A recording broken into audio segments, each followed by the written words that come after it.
이동형 뉴스 정면 승부. 이동형의 뉴스 정면 승부.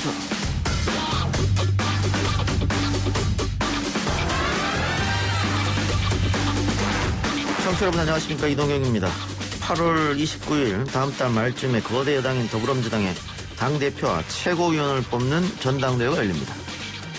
어떤 분들 이런 말씀 하십니다. 최고위원 총률만은 큰 장점이 없다. 그러나 민주당이 가장 빛나던 시기는 누구도 나서지 않으려 할 때 누군가 나서서 당에 헌신하였을 때입니다. 기회가 위험이 되지 않아야 합니다. 당원을 대변하는 혁신과 개혁의 전사가 되겠습니다. 개혁당원의 민심을 당심을 대변하는 청년들이 등 돌리지 않고 여성이 정치의 주역으로 폭넓게 참여하는 정당이 될 수 있도록 앞장서겠습니다. 이재정 의원의 최고위원 출마에 변했는데요. 민주당의 혁신과 개혁을 언급한 부분이 눈에 띕니다. 잠시 후 이재정 의원 연결해서 최고위원 출마와 관련된 다짐과 포부 들어보고요. 당내 여러 현안도 들어보겠습니다. 문 대통령은 코로나로 어려운 시기에 주식시장을 떠받쳐온 동력인 개인 투자자들을 응원하고 주식시장을 활성화하는 데 목적을 둬야 한다고 강조했습니다. 70년대에 만들어진 거래세가 현재 주식에 부과된 세금인데요. 세제 개편을 앞두고 양도소득세 부과가 논의되고 있습니다. 이중과세 논란도 있고 동학개미라 칭할 만큼 주식시장을 지키고 있는 개인 투자자들의 의욕을 꺾지 않기 위한 청와대의 관심과 의도도 있는 상황입니다.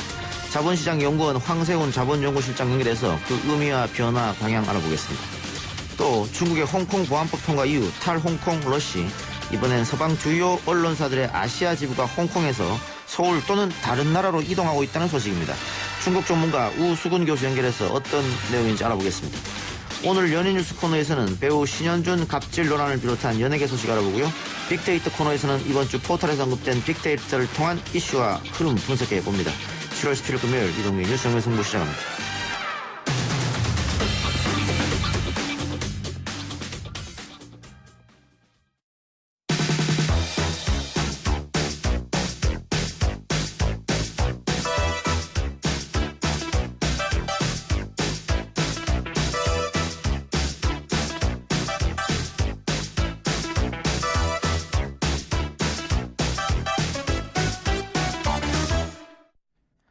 더불어민주당 차기 당대표와 최고위원을 뽑는 전당대회가 다음 달 8월 29일 열립니다.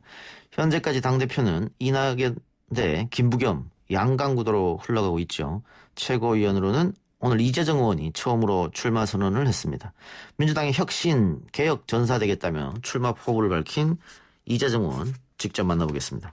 이재정 의원님 나와 계십니까? 네, 안녕하세요. 이재정입니다.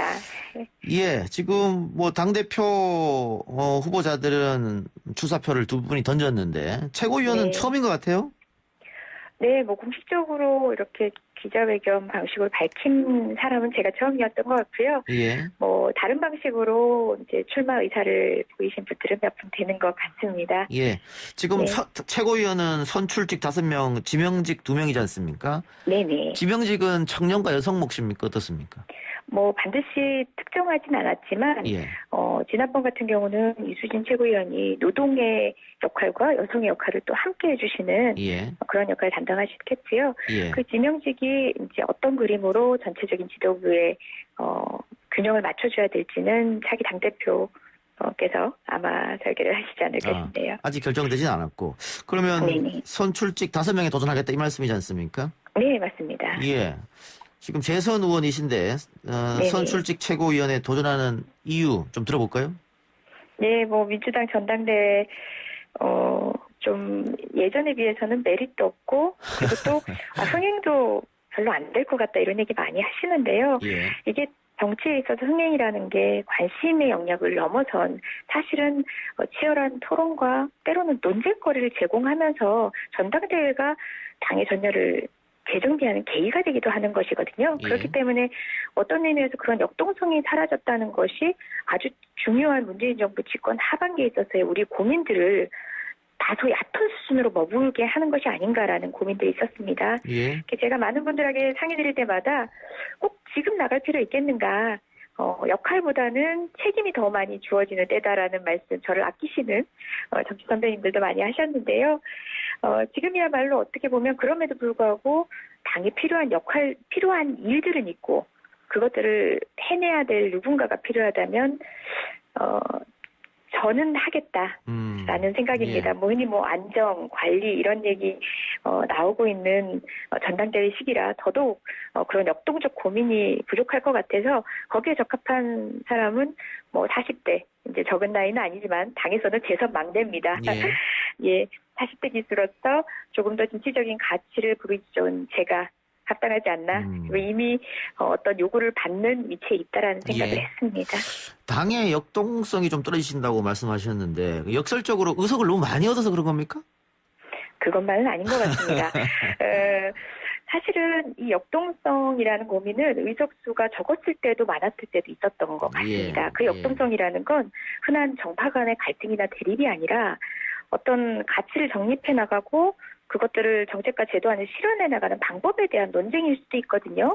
그런데 아시다시피 당 지지율 최근 하락세를 보이고 있긴 하지만 그래도 이 자체로도 상당히 많은 국민들의 지지를 얻고 있는 상황입니다. 이 상황들이 관리를 하면 언제까지, 그러니까 될 수 있지 않을까 하는 정치인들의 안이함을 어느 정도는, 물론 이제 부단히 노력하는 동료 정치인들의 노력은 알지만요, 가져올 수 있는 그런 지점들을 저는 끊임없이 어쨌든 저희는 돌아봐야 된다고 생각하고요. 그런 의미의 역동성을 말씀드린 겁니다. 그 의원님도 언급하셨습니다. 당 지지율이 하락세라고. 코로나19 사태 이후로 대통령 지지율, 여당 지지율이 계속 올라갔었고 총선에도 그 결과 압승으로 이끌어냈는데 총선 이후에도 지지율이 높아 고공행진했습니다만 최근 여러 가지 문제가 터지면서 지지율이 대통령 지지율도 그렇고 당 지지율도 동반 하락세입니다. 의원님들도 다들 고민이 있을 텐데 그 전당대회가 그 반전의 모멘텀이 될 수 있을까요? 물론 어제 이재명 지사 재판도 모멘텀 될 수 있다. 그런 전문가들이 그렇게 지적하긴 합니다만은. 그 지지율에 어떤 의사를 더해주시는 국민이 그렇게 이제 단선적인 어떤 사건과 현상에만 움직이시는 게 아닙니다. 물론 그 사건과 현상이 즈음해서 지지율 하락도 상승도 일어나긴 하지만요. 그것들을 만들어내는 결정적인 계기의 사건이 되었을 뿐이지 지금 현재 우리 당의 지지율이 하락이 있다면 어떤 사건으로 또는 어떤 상황으로 드러났을 당의 애초부터 요구되어 왔지만 실현되지 않은 어떤 지점에 대한 의견이거든요. 저는 그 횡간을 읽어내야 한다고 생각하고요. 그거를 이제 어떤 최근에 있는 사건과 연계시킨다든지 또 비단 저는 어떤 현상을 보고 얘기하는 건 아닙니다. 어떤 누군가의 실수, 발언만 연계시키는 건 아니라고 생각하고요. 이 하락세를 그런 지점에서만 접근을 한다면 보다 구조적인 국민 요구를 놓칠 우려가 있습니다. 저는 그래서 지금 때로는 하락이 있더라도 구조적인 측면에서 당이 결연하게 우선 성과를 내지 못한 어떤 지점에 대해서 국민께 설명할 수 있다면 국민들은 다시 지지를 해주십니다. 하지만 그런 확신이 우리 당에 있는가에 대해서 자문해 볼 필요가 있다는 생각입니다. 자, 그 당 지지율이 떨어진 여러 가지 이유 중에 또 하나가 이제 부동산 문제일 텐데요. 진성주 의원 문제까지 더해지면서 조금 시끄러워졌습니다. 최고위원이 만일 되신다면 대통령도 연설에서 그런 말씀을 하셨습니다만은 부동산 투기는 역시 청와대와 같이 가는 것이죠. 반드시 잡겠다. 투기는 그런 것이죠. 투기라는 부분을 관용하자라고 하는 의견은 없을 것 같습니다. 다만 그 투기의 지점들을 어떻게 규정할 것이고 진실로 이제 투기가 아닌 또 일반적인 어떤 경제 역량들의 어떤 역동성을 또 잡는 방식의 정책이 되어서는 안 된다라는 고민도 함께 상존하는 겁니다. 근데 저는 기본적으로는 우리 정부도 좀 전제를 인정해야 될 측면도 있어 보입니다. 이제 당연이긴 하지만 또 우리가 자꾸 언급을 회피하는 것들 중에 하나가 이렇게 자금 유동성이 충분한 시장 상황에서는 쉽지 않은 문제에 직면했다는 거 국민한테 솔직하게 고려할 필요도 있다고 봅니다. 우리는 지금 코로나 전국의 경제 침체에 대비해서 확장 재정을 할 수밖에 없고요. 그렇다면은 자금 유동성이 높아진 상황에서 이 유동 자금이 통상의 우리나라의 어떤 투자 구조에서는 부동산으로 쉽게 흘러 들어갑니다. 그래서 조금 더 가중된 측면이 있다는 점을 감안하고 정책도 수립하고 국민께 설명도 필요한 겁니다. 예. 기대 효과에 대한 단선적인 희망을 알려드리는 거 정책 기반과 그 책임 여당으로서는 조금은 조심스러웠어야 하는 것이 아닌가라는 예. 생각도 들어보고요.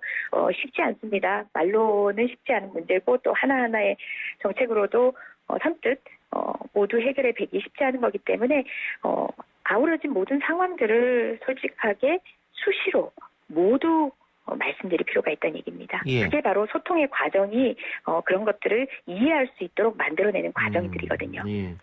그 관련해서 그 대통령도 부동산 3법을 국회에서 빨리 처리해달라 이런 얘기를 했는데 국회가 할 일이 가장 큰 일이 이제 법안을 만들고 뭐 이런 일 아니겠어요? 네, 그런데 맞습니다. 여당 혼자 할 수는 없는 노릇 아니겠습니까? 네, 그렇습니다. 그러니까 최고위원이 만일 되신다면 소위 말하는 협치 어떻게 하실 건지 지금 그 새로운 국회가 개원해도 계속해서 대치 상태거든요. 네네. 사실은 협치가 생각보다 쉬울 수 있는 게 바로 상시국회라고 해서 예. 토론의 장을 열면 됩니다. 이게 대치 상황은 늘 어떤 방식이냐면요. 정당과 정당이 큰 틀에서의 어떤 그 주장의 대립으로 예. 국회 자체가 열리지 못했을 때 예. 극대화됩니다. 예. 하지만 이제 소위라고 하는 소위 법안 소위라고 하는 실질적인 논의의 장들, 법안을 단순히 통과시키기 위해서가 아니라 법안에 대한 여러 입장들을 조율하는 그런 실질적인 일하는 국회의 장이 열리면 개별 의원들의 역량에 맡겨지면 그것들이 사실 토론과 타협에 통상적으로 우리 국민이 국회에 기대하는 그런 모습이 발현될 수 있는 공간이거든요. 그래서 저는 우리 야당 분들께도 거듭 당부드리는 바는 최소한 우리가 국민께 세비를 받고 또 표를 위임받고 이제 1차적 의무가 법안을 심사할 의무 아닙니까? 이미 있는 법안을 심사한다는 것이 아니라 새로운 정책을 만들어가는 과정입니다. 그 과정만큼은 우리 공부하는 수험생들이 학생들이 수업을 듣는 것처럼 가장 기본적인 1차적인 우리의 시간표라고 생각하고요. 그 공간이라도 열어주셨으면 좋겠다 생각하고 물론 이제 협치를 위한 상대 당 또는 상대 정치에 대한 존중 그건 뭐 기본적인 태도의 문제로서 존재하겠지만 궁극적으로 일을 하고 토론을 하면 상식적으로 논의할 수 있는 나름의 상식을 가지고 국민의 대표가 선출될 분이라고 저는 믿습니다. 예.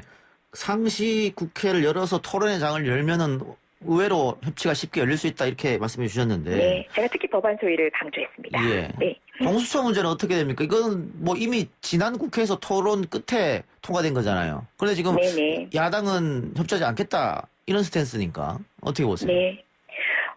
사실상 국회에서 나름의 이제 다수의 어떤 의석으로 할 수 있음에도 불구하고 하지 않을 때는 마지막까지 설득을 하기도 하고 예. 또 그 설득의 과정에는 국민의 여론이라는 무엇보다 눈에 보이지 않고 멀어 보이지만 사실상 정치인의 피부에 와닿는 그런 방식을 동원하기도 합니다. 예. 그 방식을 어떻게 동원하는지가 또 여당의 역량이고 여당의 정치력이기도 한 겁니다. 이제 상대방을 뭐 으르고 달랜다고 표현하잖아요. 예. 그러니까 마냥 당근만이 아닌 거죠. 저는 이런 상황에서 우리 당의 정치력이 조금 더 필요하다고 보고요. 법이 정한 기일을 넘겨 국민의 요구를 못 받아들이고 있는 상황에 대해서는 책임 정치인의 한 명으로서 무척 송구스럽게 생각합니다. 설득하고 어르고 달래고 결국 안 되면 법 개정 갑니까?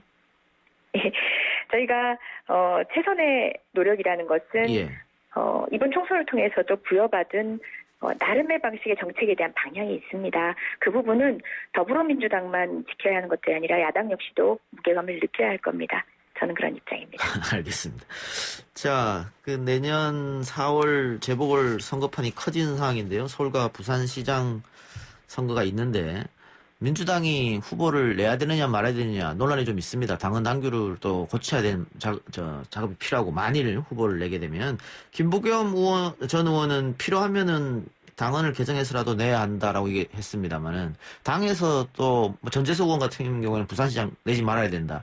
여러 이야기가 나온 것 같아요. 그 의원님 생각은 어떠십니까? 여기에 대해서. 네, 전재수 의원님 같은 경우는 이제 부산시에서 또 지역 구민들의 목소리를 경청하는 나름의 판단이 있으셨겠지만 저는 특정 지역이나 어떤 특정 사안을 염두에 두지 않고 제가 보는 소위 말하는 보궐선거 상황 그리고 또 공당의 역할에 있어서의 기본적인 어떤 저는 기준은요. 예. 공당은 이런 상황이 있어서 후보를 내지 않는 방식으로 책임진다는 것은 책임이 아니라고 봅니다. 아하. 되려 그런 이제 권리의 상황에 유책인 정당이라 할지라도 예. 국민들께 다시 신뢰를 부여받을 수 있는 임무를 내세움으로 인해서 평가받는 그 장에 나서는 것이 전 책임이라고 보고요. 예. 혹여 그 책임의 장에서 국민들의 싸늘한 시선을 목도하게 되는 것도 그것을 통해서 책임을 지는 것이 맞는 것이고, 또 훌륭한 인물과 그가 제시하는 비전에 대한 국민의 신뢰를 얻어내서 다시금 위임을 받으면 그 표를 무겁게 안고